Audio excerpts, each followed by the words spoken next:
Hello, I'm Alessandro, and this is the Sony 40mm f1.8 G Master, and these are my first impressions, the reasons I got it, and why I think it's one of my new favorite lenses. Before I was a huge fan of the 1635 f4, especially because of the size. This lens was great for video, but it wasn't that great for photography.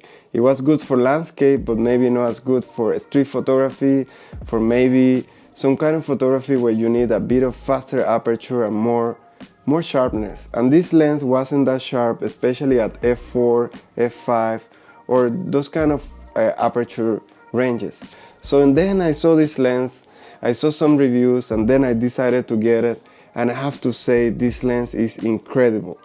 The main reason I got it is because of the size. As you can see, it's so compact. It's only 460 grams, which is lighter than the old 1635 and lighter than the 24G Master. And that's very comfortable to use, especially when you have it with the Sony a7 IV. It's a perfect balance for street photography, for maybe hiking, for landscape, for basically any kind of situation where you want to be as light and compact as possible. I have to say this lens is a masterpiece, and how balanced it is and how comfortable it is to use, especially for this focal length. The second reason I got it is of course picture quality, because I want it mainly for photography, and then it's super sharp from edge to edge in any kind of situation. It's quite surprising for this kind of focal lens to be so sharp in the corners and extremely sharp in the middle. It's really nice to see the pictures. Clarity is very similar to a 24G Master. It's basically the same, and it's very nice to edit. It's very beautiful looking out of camera. And then the vignette and distortion is very minimal, especially considering this is a 40mm. So once you try to take maybe some architecture, the distortion in the corners and in the bottom is also very minimal. The people doesn't look super tall or something like that. It's very acceptable, and it can be really nice out of camera, which is great. I love how fast it is and the bokeh you get. When you get very close to your subject, like a very small subject, it looks very big, and the bokeh you get is very soft and rounded, which is great for this kind of picture or this kind of lens, which is a 14.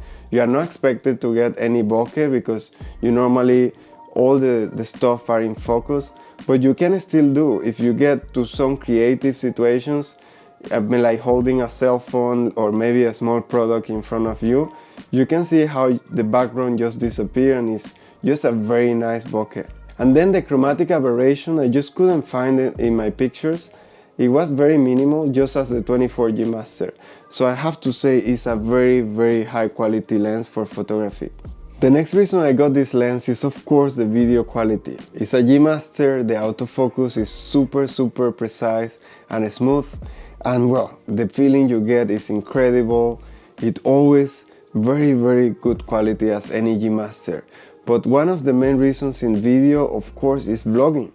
I will show you how it looks when vlogging and what is the feeling you get, especially when you get a super ultra wide image, that you get a lot of story and a lot of background for your video. So let me show you. So this is me vlogging with the 40mm f1.8. It's now with the Sony a7 IV, and I have it in SLOG 3, as you can see. And well, it's super wide. It can show all the background if you want to. And that's awesome if you want to show your story like behind you, if you're traveling, or if you want to show like architecture, like in this case, which this one is a very iconic architecture in Macau. It's really awesome actually. It's super comfortable. My hand is very close to my body.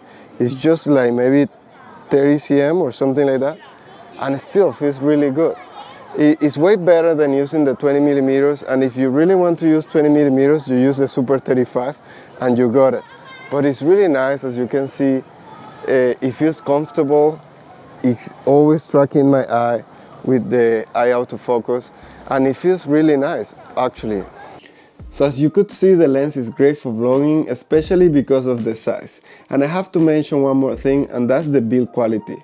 This lens is built of hard plastic, and it feels really solid and well built, well, as any G Master. But they make some improvement, I think, from my 24G Master or the 135. and that's the aperture ring. It's a bit harder to go from auto to 16, and that's great, especially because before I usually go from auto to 16 by mistake. And also the focus ring is a bit harder to move, which for me feels a bit better. Also, they have the hood included on the lens, so you have to be careful because I think it's not enough to protect the front element, but well, at least it makes the lens a bit smaller with the hood on. And well, I have to say, those are my first impressions in this lens. I'm very happy I got it. I think I got a lot of things to do with this lens, especially like landscape, some creative street photography. I also want to do astrophotography, maybe go to a forest, stuff like that, and I think it will look great. And well, why not do some vlogging sometimes? I might be shy to do vlogging, but let's see how it looks. And these are my first impressions with this lens. I have been using it for a few days, and I have to say I really love this focal length. And well, that's it for today. I hope you liked the video. I hope it's useful to you, and I hope to see you in the next one. Bye.